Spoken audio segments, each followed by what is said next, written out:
First question is, are there any values intrinsic to atheism? If so, what are they? No. Atheism is a label indicating one thing and one thing only, that a person rejects theistic claims regarding the existence of gods. And are there any that you have as an atheist that I do not have as a Christian or as a theist? Although I would be tempted here to comment on certain examples of biblical morality, I will not.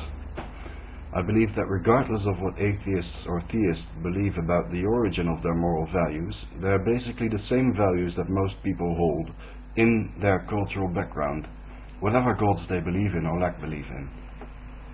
As an atheist, what does it mean to value this life? That is a very broad and vague question. I would have to answer in equally broad and vague terms. For me at least, the value I find in my life depends on joy and pride I find in doing the things I do. When I am involved with work and produce a well-formulated solution for some problem, I feel joy and pride. When I help somebody in need, I feel joy and pride. There's a bit more to it than just joy and pride, of course, but it would take some time to fully explore the complexities of valuing life. I think the above describes the basic sentiment accurately enough for purposes of discussion. Based upon your response to that question, what does it mean to value this life? How do you establish this belief to be true? As you may have already gathered from the previous comment, it's not a matter of belief or truth. Value is something entirely subjective. It is what a person or persons attribute to something. One person may value something in an entirely different way than other people. However, I do recognize that there are some values that most, if not all humans, seem to subscribe to. One such value is the sanctity of life, and I mean that in a non-religious way, of course. Most of us will agree that to live is better than to die, and to let live is better than to kill. However, even this value knows a wild variation of circles of partners depending on the cultural background.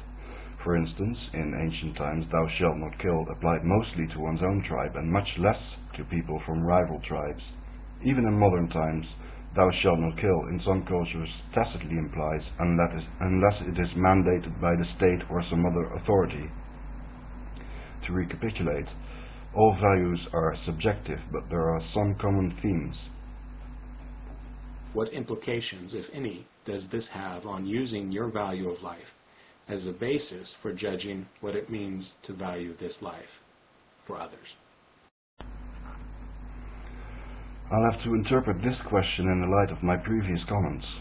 Doing that, the question basically translates as the following. 1. Do you expect other people to value things in the same ways as you yourself do? And 2. Do you think you have the right to judge the way other people value things when they differ from yours?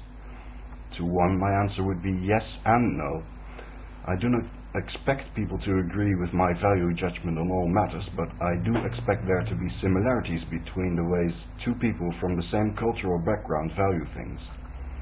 To 2, the answer is yes, I do think I have that right. However, I do not expect people to regard my opinion about them, or their ways of valuing things, as binding. They have the right to ignore my judgment as much as I have the right to judge them.